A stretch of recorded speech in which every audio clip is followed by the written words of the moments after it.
excited to welcome Joanna Penn to the podcast. Joanna is a New York Times and USA Today best-selling thriller author, as well as a writer of nonfiction books for authors. She's an independent author who has written 20 titles and sold over 450,000 books in 74 countries and 5 languages.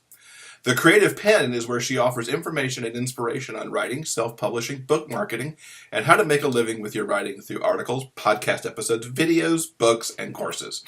Her latest book for authors is The Successful Author Mindset, which came out in July. Joanna, thank you so much for being with us. Oh, thanks so much for having me on the show, guys. I'm really pleased to be here. So we just want to dive right into the questions because we've got so much that we want to talk to you about. Sure. Starting with mindset for the new mindset book, what do you find are the most common mindset issues for authors? Yeah, well, this was so interesting because, I wanted to write the mindset book because I think we all actually suffer exactly the same stuff. Like, I think what's kind of surprising is that even the top authors in the business suffer from some of these same issues. And when I was writing the book, I thought I need to put them in the order that people suffer them. So the very first chapter of the book is about self-doubt and imposter syndrome, because I think this is the biggest issue that we all suffer. So even authors as, David Morrell, for example, who, at Thriller Fest, I write thrillers, so I tend to talk about thrillers.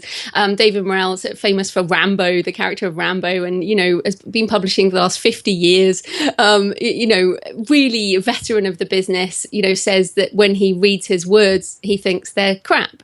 And, the self-doubt over whether this next book will sell, or, whether, we will actually be able to make any money from a book, or whether it's any good, or whether you can even call yourself a writer. We've just had a festival here in the UK. And I, in the Facebook groups that you hear, authors saying, "Oh, I just sat in the corner because I just felt really inadequate." And these are prize-winning authors, who most people would see on the front of a book, whose name on the front of the book and think, "Wow, they're like the top of the career." So I think that's probably the first thing, is to understand that everyone has this self-doubt, and imposter syndrome is literally just the extension of self-doubt. So it's when you are, a New York Times bestselling author and you've sold all these books and you're what most people would think of as successful, you're sitting there thinking, oh my goodness, they think I'm an author, but what if this next book is a flop? And so that's probably the biggest issue, I think. And every author will suffer self-doubt at some point. It never goes away. It just changes as part of the process. Mm-hmm. I liked how you put the book together, because it really flowed, I thought, from kind of the basic issues on, through to like when you're a career author and the issues that you battle there. It was, I think when I was doing it, and it was a very difficult book to write, because obviously it's quite personal and I put my own diary entries in it and that type of thing.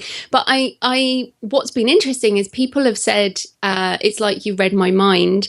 And I was very scared. I had a lot of self-doubt about putting this book out there, because I thought, oh no, people are going to read it and then I am an imposter and I do feel all these things. But actually, when you're honest about how you feel, that's when people resonate with you. And I'd urge people listening, if you are writing, then just really put yourself onto the page, and that is what will resonate with people, is being real and kind of owning up to who you are. Even if you're writing under a pen name, you're still being real in an emotional sense, and that is what resonates with people. Mm-hmm. Mm-hmm. What are the mindset issues have you found that are more difficult to battle? Personally, I guess let's say another common fear, and then I'll get on to personally, but a common fear is this fear of rejection and fear of criticism. And this holds a lot of people back, however they publish. Obviously, fear of rejection, you get that if you submit to agents, submit to publishers, but also now we get it as indie authors from reviews. So that, fear of rejection from new readers, so the fear of the one-star review, fear of rejection from our peers if we write something that is difficult in some way, or one of the reasons people use pseudonyms in the romance space is because it's not acceptable in many places to write some of the stuff that people write. So this fear of rejection, criticism, fear of failure, a lot of this stuff is bound up in I guess the training we've had over many years and the schooling and our families and these big issues that we just can't hope to overcome. We just have to face them. And for me, this sort of manifested in self-censorship. So I'm a very happy, smiley, jolly person, and my nonfiction is very upbeat, very self-help, but I write darker fiction. So, and my favorite author would be Stephen King. And, I'm moving, I'm in the action, adventure, thriller genre, but some of my writing is towards the darker end. So the London Psychic series is quite dark, and I write some violence. And this type of stuff is, even my mum said, why can't you write something nice, And when people say, like, why can't you write something that's more like Hilary Mantel, was the classic quote, who wrote Wolf Hall, this historical, Booker Prize winning literary fiction that took 10 years to write. And this, it's still, obviously, it still grates on me, that kind of, why can't you write something nice? So I self-censored until my fifth book. And then in my fifth book, which was Desecration, and you can tell a lot from the title, I just let it all, hang out.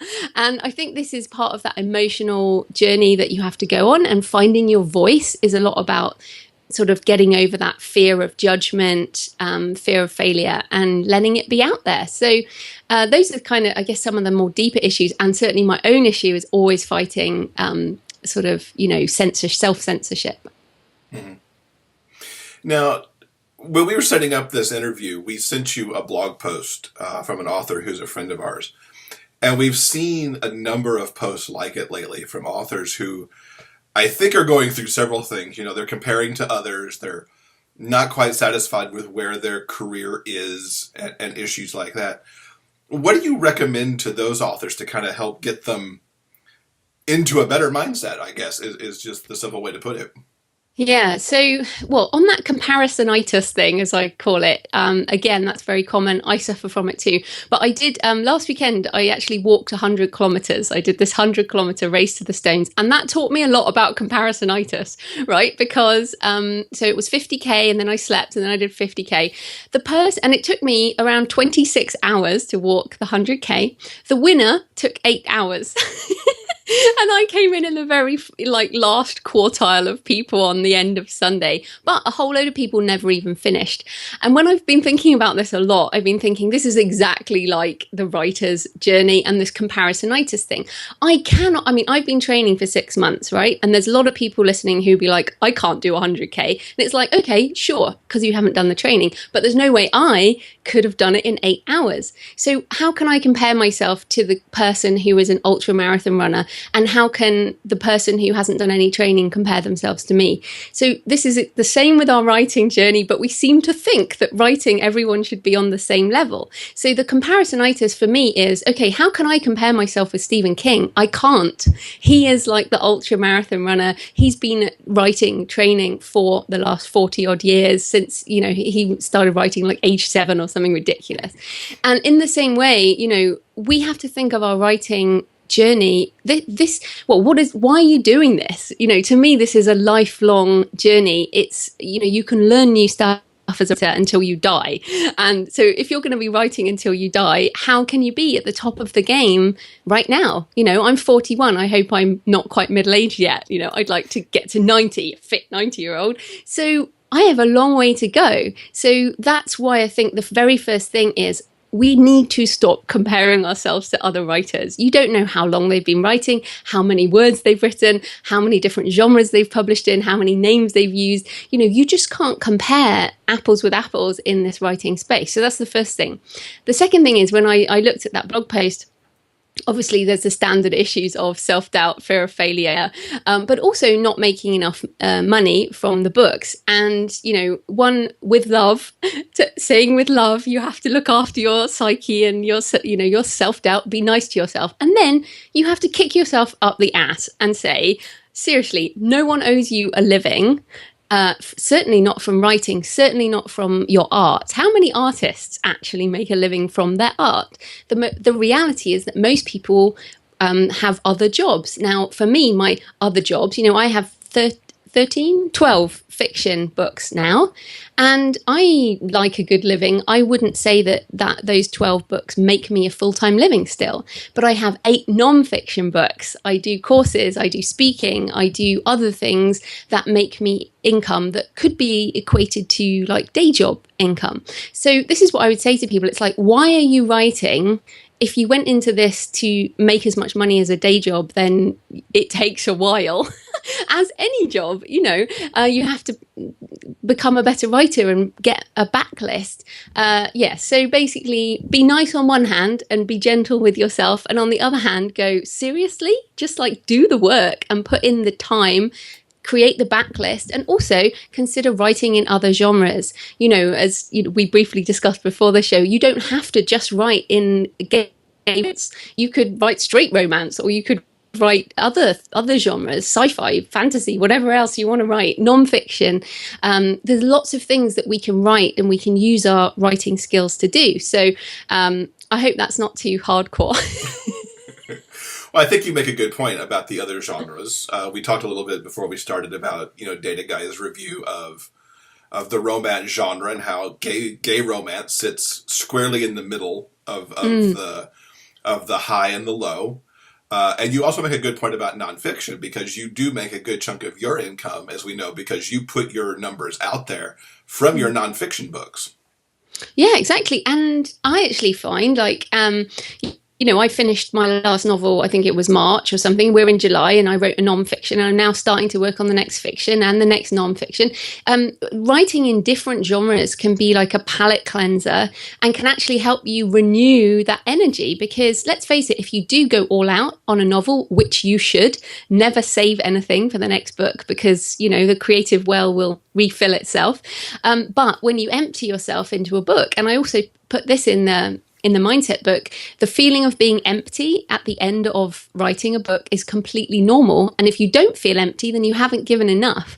But the thing is, then you need time to fill up that creative well again, and that takes time. Whereas actually writing nonfiction is much easier than writing fiction, because it's like you pick a topic and then you research the topic and then you write chapters on the topic, whereas a novel is far more complex. And I think one of the issues right now in the indie author space, especially romance, is this sort of, you must publish fast, you must publish often, and people are burning out, and that's an issue. So to stop burnout, you have to do something else. So why not write a nonfiction, or why not write something completely different, or do some freelance writing, do some paid blog posts, do some journalism, do something else if you want to earn with your writing that isn't just the one genre that you've been writing in.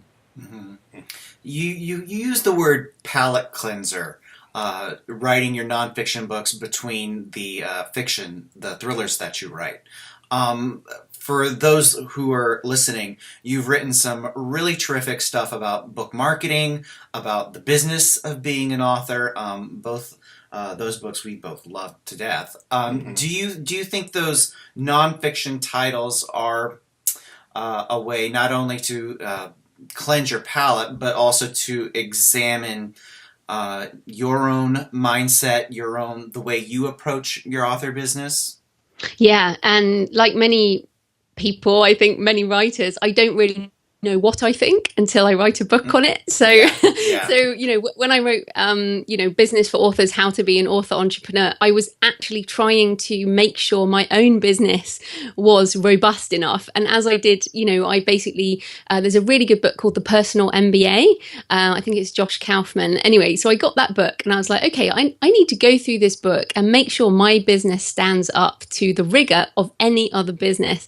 And in using that as a starting point, that's how I ended up writing Business for Authors, which then also helps other authors become author entrepreneurs. So you're exactly right. I want to, write the books that enable me to learn about a topic. So when I first wrote How to Market a Book, the first edition, and I'm about to start on the third edition, but that first edition, I was learning book marketing at the time. And again, I wanted to codify what I thought in my head, and then it would help other people. And I was it's funny because I'm going to write a book on how to write a novel, and I think I'm ready for that now because I've written 12, and I feel like, okay, I think I need to work out how I write a novel and maybe improve the process, so I will do that. But I've got other ideas, like, for example, and this is what's great about writing, of course you always get more ideas. We just talked about self-censorship, and I did a lot of psychology earlier in my career, and so I want to write about the Jungian Carl Jung's shadow side, and the importance of the dark side of our personalities and how you can use that. And I'm like, okay, well, I have to write a book on the shadow. That at some point I will do that. So that goes into the mix as something else I want to really research and understand. So if people are thinking, oh, maybe I could write nonfiction, think about any topic that you're interested in, that you're curious about, or maybe you're already an almost expert in it. And that could be anything, like I have a friend who does a lot of knitting. Knitting is a really big sort of genre in fiction and nonfiction. Or my husband's into jujitsu. You can do stuff on anything you like. It doesn't have to be about writing. That just happens to be my obsession, but I'm definitely looking to expand into other topics over time. I wanted to ask about your love of Stephen Pressfield. We are fans of your show, The Creative Pen, and you've spoken about Stephen Pressfield several times. We have read his books. Anyone listening who hasn't read, The War of Art, definitely should, writers or creatives in general. It's an amazing book. What sort of struck me is Pressfield takes a sort of, he presents his subject in little kind of like bite-sized nuggets. There are little golden pieces of information that you can take away. And I felt that you present your book in sort of a similar manner. You tackle different problems, different mindset issues that authors have in a similar way. Did he influence the way you sort of attacked the subject and laid out the book?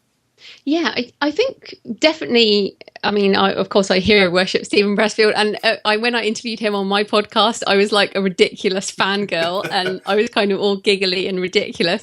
But I think he quite liked that. But yes, I think what's happened also in the nonfiction space, and of course, The War of Art is a very slim book. Yeah. Turning Pro, which is the one that goes a bit further, which I still reread several times a year because it's so hardcore.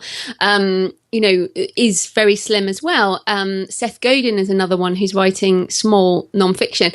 I think what's happened is it used to be that, but because publishers ordered books to fit on shelves and had to have really big, spines, that what nonfiction books used to be much longer. And now it's like it's acceptable to write a short nonfiction book and price it accordingly. So, the mindset book is like I guess a novella length in terms of fiction, and you would say also Stephen Pressfield's nonfiction is novella length, even though he writes like massive fiction. So yes, definitely, I think I've modelled his approach to the chapters, but it's also what I like to read. What I find with a lot of nonfiction that's traditionally published is it's so overly packed with kind of unnecessary material, and you can tell there's fluff. There's fluff in, like, they restate the same thing over and over again in a different way, and it's just like and you can tell with how many things are highlighted, whereas a Stephen Pressfield book, and I hope with my books at some point every single paragraph should have something highlighted exactly. Yes. Because it's a different experience to fiction. Like fiction, you shouldn't, like, if you find fiction books that have been highlighted, they're usually literary fiction, or maybe there's a couple of highlights in our novels, but usually people want to sink in and just relax, whereas I feel nonfiction should earn its money by giving a lot of value in a small amount of space. Speaking of giving value, this new book, the Mindset book, you have a couple of different editions. You have the ebook edition, of course, the print edition, and this time you've also done a workbook. And I was curious, what extra work did you put into the work? Before we came on this interview, I was actually in the other room and I was on Amazon looking at the workbook. And I was curious as to, first of all, why you decided to do a workbook, and what's different about the workbook as compared to the text of the regular book.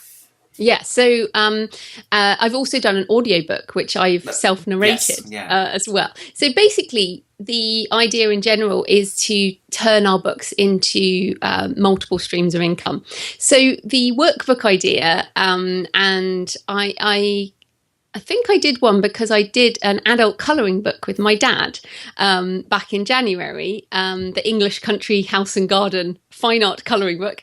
And we did a notebook version of that, which is essentially exactly the same images, but with notebook pages in between. And the thing is, it costs, I use a outsourced designer, and it would cost me around $60 to get a workbook version of a book made, which is nothing, right? So why not create a version of a book that is a self-help book with questions into a notebook? So literally all I did was, and the workbook is exactly the same in terms of the text, but it has extra pages in where you can actually write the answers, into the book if you want to. And it's a different size, so it's a 6x9 instead of a 5x8. And so some people just want to have the book, and some people like to write in it. But because it cost me barely anything to get an extra version, I just thought, well, why not? And some people really like that. So I've had people send me pictures of them writing in things. So I'm definitely going to, in the future, if it's appropriate. So I think with how to market a book, for example, I wouldn't do a workbook version of that.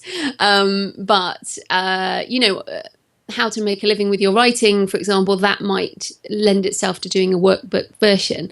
So that's kind of why I did it. And I think if you're writing anything where you're asking questions of the audience, of the reader, you could do that. I mean, why not?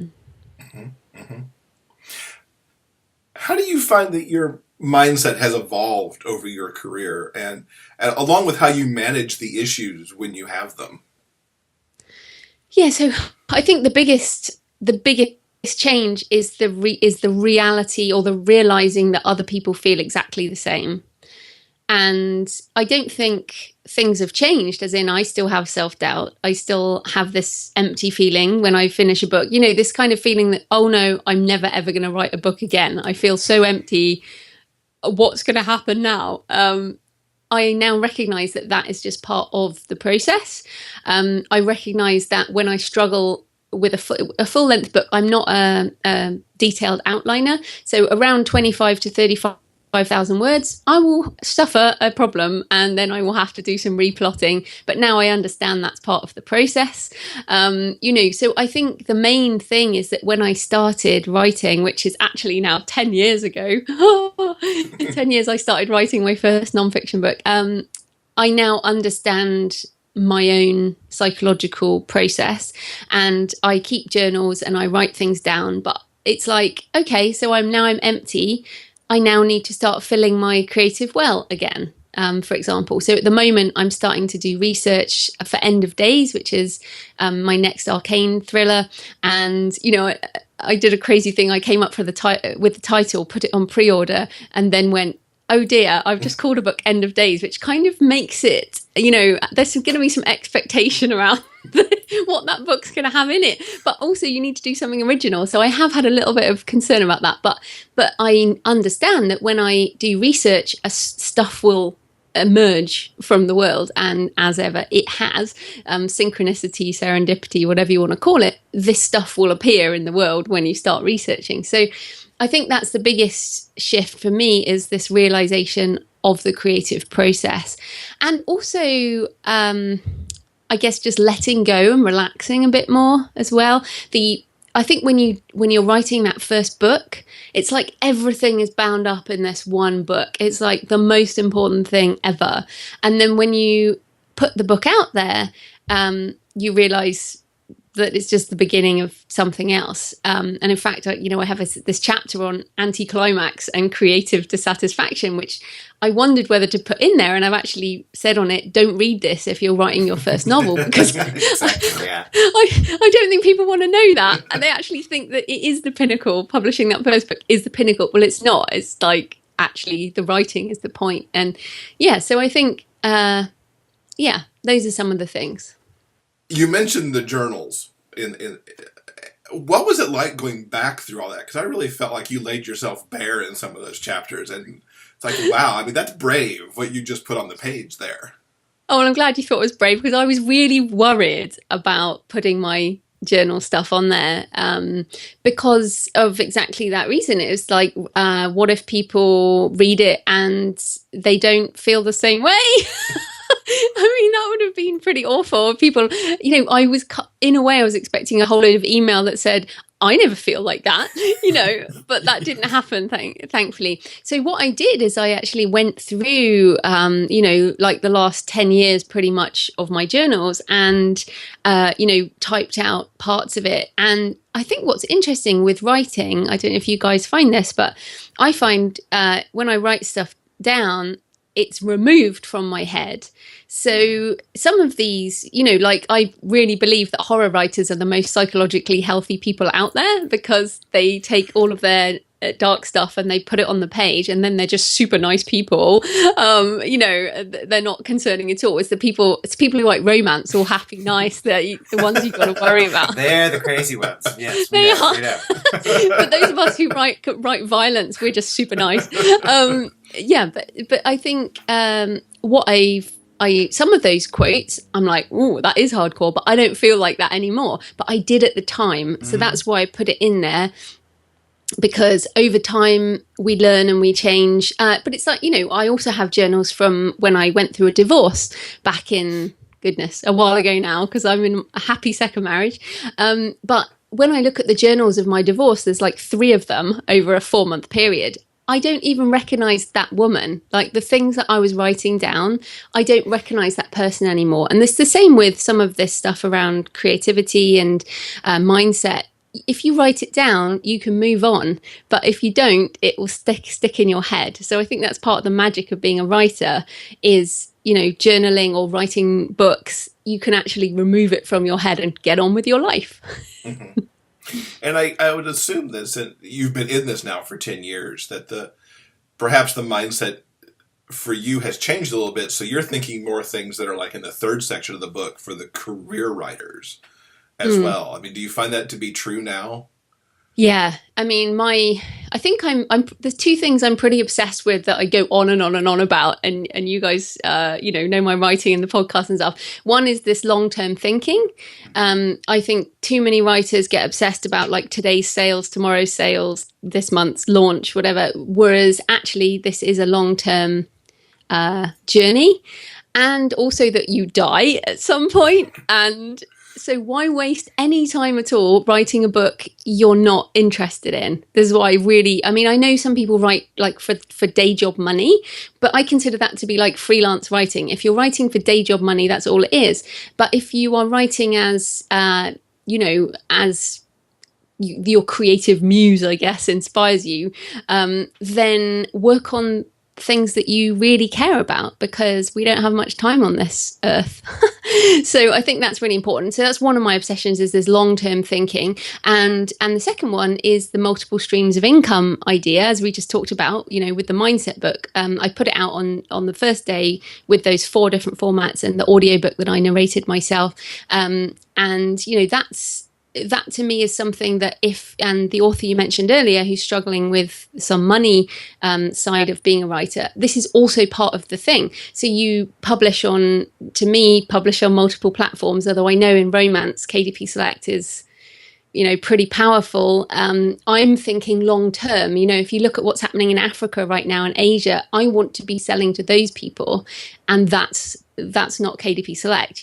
I think now only 45% of my income comes from the US. So 55% is now outside the US. That's a big shift. in the last couple of years in terms of income. It used to be, for many people, it will be 100% US and 100% ebook and 100% Amazon. That's a dangerous place to be. So thinking multiple streams of income, multiple platforms, multiple formats, multiple books, multiple series, thinking about it that way, what you get is, and what I've seen true for me as an author entrepreneur, is every year my income expands, not quite exponentially, but it is impacted by the choices of going wide in many senses of the word. So I think those are, that fits into taking control of your writing career. And it felt like the author that you mentioned before felt control. Like, I can't seem to create the thing I want to create. And so for me, it's about, if you take control of your writing career and you make decisions for the longer term, not just for next month, for example, then you might make different decisions around building the life that you want. And also, to be fair, I spent 13 years doing a job I hated, and I refuse to do that now. So, so I kind of make decisions around freedom. Freedom's a big thing for me. For example, I don't want to be a publishing company for anyone else. This is a big thing. I get people asking me a lot, and a lot of indie authors are setting up publishing companies, which is fine, but authors are needy. And I don't want to run a publishing company because I would spend a lot more time doing that. So I choose to do education and inspiration and sell courses, not consulting time, that type of thing. So make these choices around the lifestyle you want, the future you want, and think long term. Mm-hmm. And it's a topic for a whole other show, but I just want to let the authors know that you mentioned the audio for the Mindset book, and you've done, I at least know you did audio for Business for Authors that you yourself recorded and did not go through ACX for it, but you have it available on your website, and authors who don't want to or can't take the leap to do an ACX recording can look at that as something they could have on their own website. Yeah, and I mean, obviously you need traffic to a website in order to sell from your website, and I wouldn't do it with fiction. Although I say that, do you guys know Scott Sigler? No, I know the name. Yeah, know of him. Yeah, he's like the most famous, I think, podcasting author. He's been doing his own fiction audio for must be nearly 10 years now. So he will write a chapter and he will record it, and he's a big New York Times published author, traditionally published, but in all his contracts he says, I will continue to put out free audio on my website, and he's been doing it for years, and people love him, and he reads he'll kind of read like a try and be a woman, and it will be not great, but he does it very well. So I have considered, what if I started reading my own fiction as well as non-fiction, because I think, again, it's very empowering and you take control. So I've recorded Author Mindset, I sell it from my website, I can change the price, and this is the big issue with ACX, right? I mean, I don't know about you guys, but my income from ACX has dropped in the last year as people have signed up for their subscription service, and we get paid much less money per recording. So this is the issue with audio. There was this small period where it just went nuts and was great, and now it seems to have dropped off a bit. So that's why I decided to sell direct, just to see how it goes. However, I would say that we're not at a point where audio, MP3, I mean, podcasts are great because they can appear on your phone, right? But at the moment, if someone buys an audiobook direct, it doesn't appear on their phone. So I talked to the Book Funnel, Damon from Book Funnel, if they could do something with audiobook, that it would appear on their device, that would change the game around selling audio direct. Yeah. But at the moment, people have to pay for the MP3, download it, put it onto their device, sync it up. Yeah, the whole sideload thing. Yeah, the side loading thing. Whereas what's happened with podcasting, podcasting really, really took off when, everyone used a smartphone and could subscribe, and it just appears. Mm-hmm. You mentioned, obviously, the long goal, the long term. And it's a good shifting point to talk about author entrepreneur a little bit. The Business for Authors book, when it came out, I listened to it I guess it was late 2013. Yeah, I think that's right. And the next year, like coming into the next year, it really turned my mindset. And it's like, this writing thing should no longer be a hobby. It's what I want to do. And while I can't give up my day job yet, it should become this side business, this business that I grow, that has a plan, that has a schedule. At what point should authors consider, making that shift to author entrepreneur? And how do you really know when it's right for you to do that? Oh, I'm so pleased. Thank you so much. I'm really glad that book had an impact. And it's funny because it and what's interesting, and this is a big point, it hasn't sold that much. And I think what's interesting, the reason I wrote How to Make a Living with Your Writing is literally because of the title. So Business for Authors, How to Be an Author Entrepreneur is quite thick, right? It's a full-length book. But what seems to be interesting is most people don't want to run a business. So I wrote a shorter version, How to Make a Living in Your Writing, which sells like gangbusters. And it is a smaller, much, much thinner, smaller version with much of the same information, but it kind of done in a much lighter way. So what's interesting with what you're saying is you found that book at a time when you were kind of ready for it. What I think is that if you take and this is the same again with any career, right? So I left IT consulting. And some of my friends are now partners in consulting firms. There are people who became lawyers out of university and end up partners in law firms. But there are lots of people who fall out along the way. Same thing with being a writer. I think a lot of people will write. Well, a lot of people will say they want to write and never write. A lot of people will write one book. When you get to 3 books, I think that's when you actually start to think about the questions you're thinking. So how many books did you have when you started considering that? I believe I was writing the 3rd novel. Yeah. And also I'd had several shorts out. Yeah. See, I think 3 is the magic number. Because if you write one book, good on you, you've written a book. But then you realize, I have to write more in order to make any money. And also, I just want to try it again. If you write 3, I think that you understand a lot more how to write a book. And also, you've either got the taste for it or you haven't. So a lot of people will disappear at 3, I think. 2 or 3 books, a lot of them will go away because it's hard. This is not an easy business. It's the same as any other creative work. Nobody guarantees you any money. So you kind of have to decide, are you doing it because you truly, truly love it and because it suits you as a person? And as we've discussed, I'm an introvert like most writers. I like being on my own. I don't like talking to people. Therefore, being a writer, except for you guys, obviously, being a writer is the best career for me, someone like me. So I got the bug. And I think if you get the bug, then you start thinking, especially if you're in a job that you don't enjoy, then you start thinking, how can I do this more seriously? And that's when you should start thinking about a business. And when we say a business, we don't necessarily mean incorporation. No. It just means, for example, setting up a separate bank account. So I know in the US, I did an interview with Helen Sedgwick and her book, Legal Handbook for Authors or something like that, for self-publishing. The Self-Publisher's Legal Handbook, I think it is.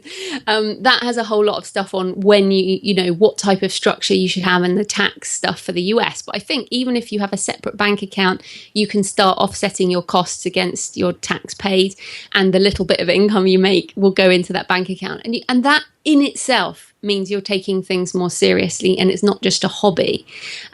So I think after 3 books, you pretty much will start making that decision. And then as time goes on, I definitely think you should not give up your day job unless you have at least 6 months income saved. I had 6 months when I left, and I also had over $1,000 a month, which isn't that much money, obviously, but I had 6 months income in the bank to give myself time to kind of build things up. Plus I have the 2 businesses, fiction and non-fiction, and a whole load more stuff. So I think leaving the day job to go full time, you really do need to be very sure and have a lot more, backlist behind you. Don't give up your job on the first, I think we've seen it in the romance space. There's a whole ton of people who left their jobs a couple of years ago, 2013 or something, big year, KDP Select came in, people making loads of cash, and so many of them have gone back to day jobs because that income has dropped. So it needs to be a sustainable income before you shift that far. But certainly at 3 books, you should probably know whether you enjoy this enough to know whether you're going to carry on. And the much like the Mindset book, the thing about Business for Authors, while it is a larger book by far than Mindset, you still break it down chunk by chunk, bit by bit, and make it possible to essentially pick, well, I need to do this, this, and this now, and perhaps later I come back and become the corporation, because it's very much how I started. It was, I set up a separate bank account like the day after New Year's Day, like whatever the next bank day was, set up the bank account, started to make a schedule. The schedule may move because there's still a day job that can impact me in ways that I can't forecast. But, there's a pattern to it, and maybe, fingers crossed, by 2020, the backlist is enough that maybe I work less or whatever. Exactly. Yeah, and I think this is why I reread Turning Pro by Stephen Pressfield several times a year, because I think this idea of turning pro, you turned pro the day you set up that bank account, really, because you were basically saying, I am taking this seriously enough. Everyone has hobbies that they spend money on out of their own bank accounts. And for writing, for most people, is a hobby or a creative pursuit. But it's very, very different when you take it seriously. And Turning Pro is a process. The reason I keep rereading that book is because I'm certainly a professional author, absolutely.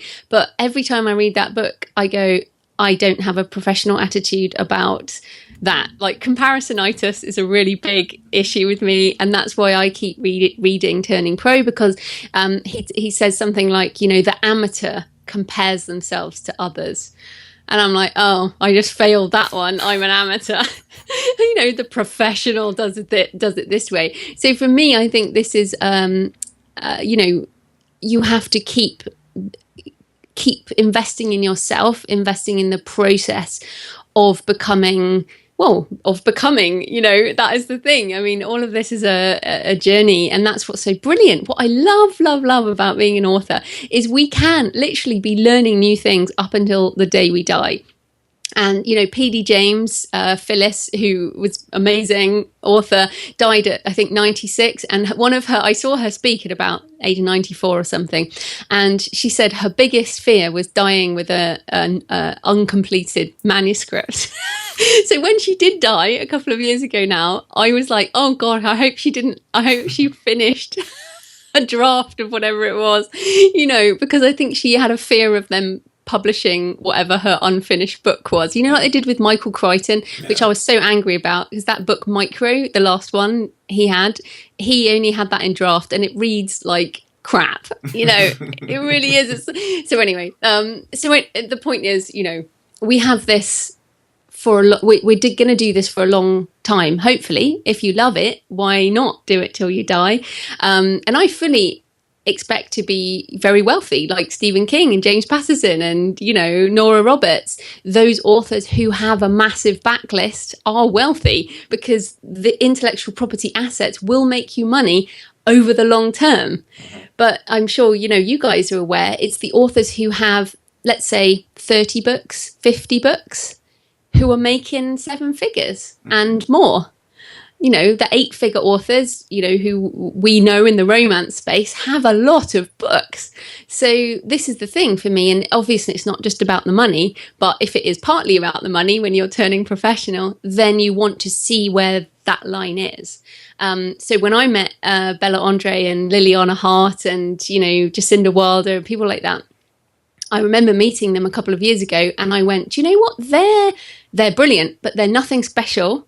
They are just committed authors who love what they do, who have written their socks off and have built this, multi-million-dollar business from their books. And I turned a bit more pro that day when I realized that the size of your backlist is one of the biggest things in terms of that sustainable income. Because then, hey, even if each of your books only sells 10 books a month, you're doing really, really well. And I point people also in the direction of Dean Wesley Smith and Christine Catherine Rush, who are like my mentors. I worship them, because they've been in the business 40 years. They have, I think, over 500, 600 books between them, and none of, and they get criticized a lot because they're not mega bestsellers, but it doesn't matter because they have been mega bestsellers. They've won loads of awards, but basically they have this massive backlist.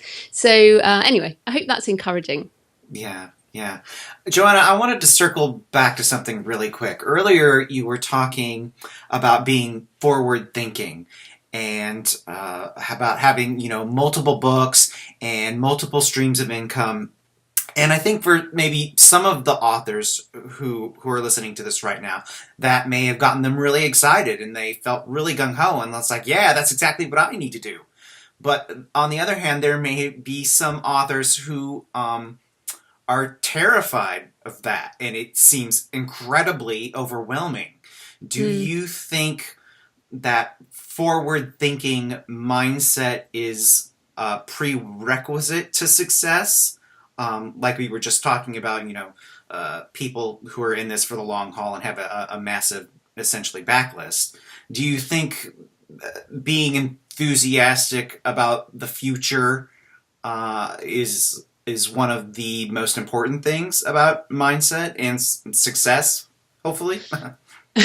Well, I think obviously there are no rules, and Right. what's interesting with publishing and what the publishing industry count on are these unicorn books, that come out of nowhere. Like Girl on a Train this year has been, or the last year or whatever, has been the book that has just gone nuts, and everyone was reading that. Does anyone remember her name, or will anyone read her next book? I don't know. But that's an example of and Hugh Howey to some extent, and he will say it, he with Wool, you can't replicate the success of a unicorn book. You can't do a J.K. Rowling. So when I think this partly comes down to definition of success, which I think is super important for anyone to think about. So if your definition of success is holding your book in your hand, awesome. Don't think about 10 years in the future. Think about finishing the book, think about publishing it however you want to publish it. So that's a goal you can achieve, and you can say, I am successful. I am holding my book in my hand, even if it sells 5 copies, or you give it to your mum or whatever. If your definition of success, which for me was leaving my day job, making a 6-figure income, hiring my husband out of his job, which I did last year, which was like a big, these definitions of success are much bigger.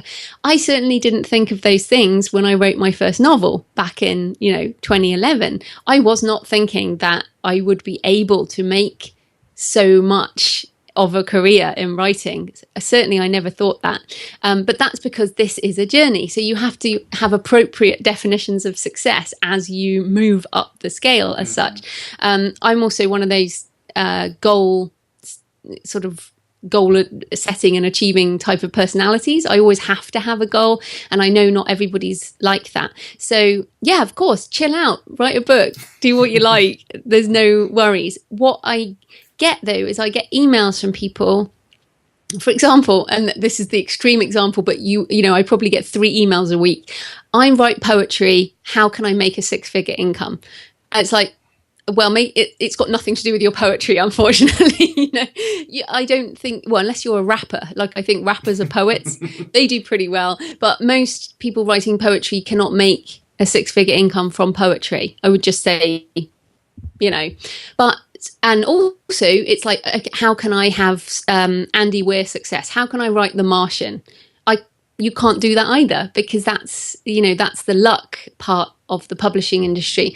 So when I thought about my definition of success, which is having a good life and, making enough money that I can travel and do the things I want to do, look after my family, that type of thing. What can you do that you are in control of? And the only thing there is developing a backlist. So if you do the word count calculation on how many words you need to write a book, how many books you need to make that say start with $100 a month, then how many books do you need to make $1,000 a month? And then how many books do you need to make $10,000 a month, which for most people, they'd be pretty happy with, right? If you make $10,000 a month. Yeah. So, but it's just a matter of doing the sums, because hopefully, I mean, you know, or even if you're right at the beginning, make $10 a month, right? So, and I went through this recently with a friend of mine, and she'd just written her first book, and she just got, I think it was about £7, which is about $10, right? Except the pound's really weak right now.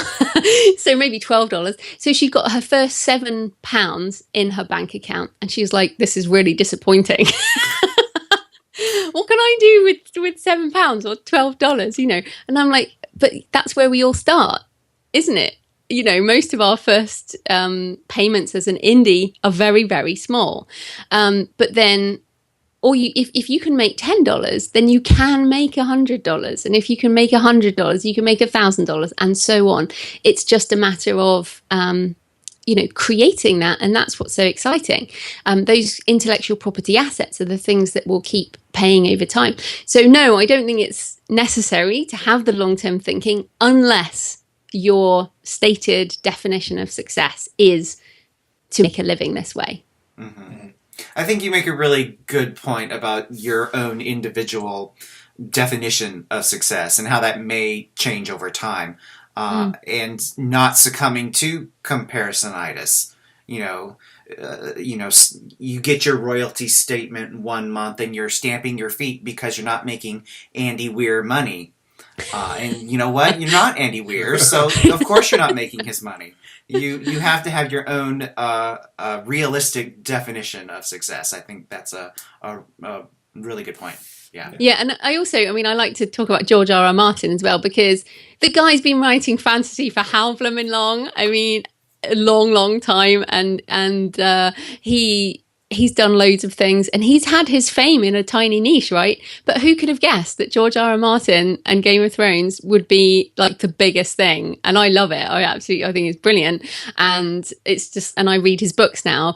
But you know, I've spent most of my life never hearing of George R. R. Martin, and now suddenly here he is. It's like he's exploded onto the scene, but he hasn't. He's been around for a really, really long time, just writing and writing and writing, and then something happens. I don't know. We get into a point in the world where the technology enables us to make really good TV, and there it happens. So this is the other thing about fiction, which is so awesome.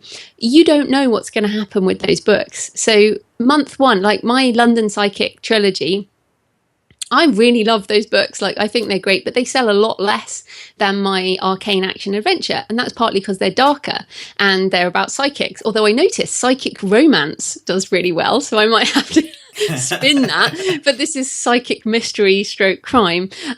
So, you know, which doesn't actually do that well. So, but the point is, those books could suddenly, something might happen in 10 years, 20 years time. Those books suddenly might take off and I make some money from them. So this is the thing. Whenever we create something, I think it's like Anne Rice, the vampire lady, you know, she says she's made money 3 times with vampires, you know, back in the 70s, and then when Twilight came out, and now it's all happening again. You know, these things come around again. So don't worry too much. Just create things, and over time, they may find their place in the world. Mm-hmm. That's really good advice. That's almost a pull quote for me, perhaps from this. What do you think is the most difficult part in adopting the entrepreneur mindset? Is it just that big word entrepreneur that you're like taking this to a different level, or something else? Yeah, I think it's that. And also, I realised that this is very overwhelming. Like, I know some people listening will be like, what is she talking about? You know, intellectual property assets? It's just a book. I think, you know, we all understand that we have to learn the writing craft. You know, we all understand that when we become writers and we invest in learning the craft. Then we discover we have to learn about self-publishing if we're going to do that. And then we have to learn about marketing, which most of us never thought we would have to learn about, right? I mean, suddenly we become experts in marketing. And this is just another level of learning. So I think the overwhelm is often, I now have to learn something new, which is running a business. And this is the truth of it. You know, if you want to go as far as doing this full time, you have to sort out your taxes, you have to work with an accountant, you have to, you know, do all these different things that perhaps you never thought you would have to do. And to be fair, if you get a good publishing contract, you should also do the same thing. So it doesn't matter how you publish. But I think that is probably the biggest hurdle for people is it's hot. There's some new language, there's new things to learn. But all I would say to people is it's just the same as learning to self-publish or learning to write a book. You know, once, like we know, right? Once you self-publish once or twice, you pretty much don't have an issue next time. Publishing is not a big deal. The big deal is learning to be a better writer, learning how to market, which is a bigger thing, and learning how to run a business. You know, I do it with my eyes closed now. So, but I had to learn those skills. So I think it can be overwhelming at the beginning as people are like, I just have enough to do just writing. Why do I have to do all this other stuff? But yeah, you if you want to, and also I would say business is super creative, and you know, you're creating wealth, you potentially creating work for other people. You know, I work with 12 contractors, so I'm creating value in their lives as well as creating value in readers' lives and my own life. So it's a very creative thing. Mm-hmm. Now, knowing what you know now, what advice would you give Joanna from 10 years ago when this was all starting out? Well, I think the biggest thing that happened to me 10 years ago is what I still stand by, which is I read a book called The Success Principles by Jack Canfield, which is a brilliant book. And the very first thing says, take 100% responsibility for your life. And that's when I sort of had a big mindset shift, and it was like, oh, you mean I'm in a job I hate because I chose to be in a job I hate? Over these small decisions over time, I end up here. And I realized that in order to create my future, I had to start taking different choices, making different choices every day. So for example, are you going to get up at 5:30 a.m. and write, or are you going to stay in bed for another hour? And then if you stay in bed, you don't have any time to write today because you have to go to your day job. Or, we made choices like that. And so I think looking back now, I would just say to myself back then, this is the right journey. You know, I think I felt for years that I was climbing the ladder, but it was the classic, the ladder's up against the wrong wall. And this time, I've been building this, and just so people know, from 2006 to 2011, I was working, the day job and doing this type of stuff in the evenings, the mornings, the weekends, holiday, any time. I only went full time in 2011. And so I would say to myself, don't worry, this is the right wall this time. And there will come a point when what you're planning for actually will happen. And I hope that's a big thing for people. And I often say, and since we're in Olympic year, right? The Olympics is here. I often say to people, think about the Olympic time periods, because often 1 year is not enough to measure your growth. So think about where you were. So it's 2016. So 2012 was the London Olympics, right? So and often people can remember where they were during the Olympics because you're just on the TV and stuff. So think about where you were in 2012. How